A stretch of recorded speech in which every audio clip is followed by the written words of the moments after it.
যদি 5 মিনিট থাকে তাহলে দোকানের মতন পারফেক্ট এই চানাচুর বাড়িতেই বানিয়ে নিতে পারবেন। আগের দিন রাতে আমি ছোলার ডাল ভিজিয়ে রেখেছিলাম। পরের দিন এটাকে একটা কাপড় দিয়ে ভালো করে জলটা মুছে নেব।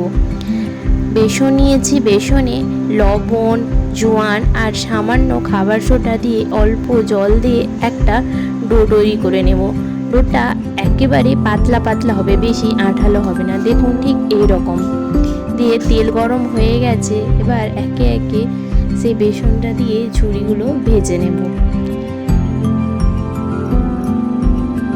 ভাজা হয়ে গেলে সেই ছোলার ডালটাকে সেই তেলে ভেজে নেব। ছোলার ডাল ভাজার সময় আঁচটা মিডিয়াম টু হাইয়ে রাখতে হবে। ভালোভাবে ভাজা হয়ে গেছে, এবার আমি তুলে নেব। এদিকে বাদামটাও ভেজে নেব, বাদাম আর সাথে কারি পাতাও ভেজে নেব। এতে আমি কিছুই দিইনি, সামান্য একটু লবণ দিয়ে আর বাদবাকি ঝুড়ি বাদাম সমস্ত কিছু দিয়ে ভালো করে মিক্স করে নিলে রেডি এই চানাচুর।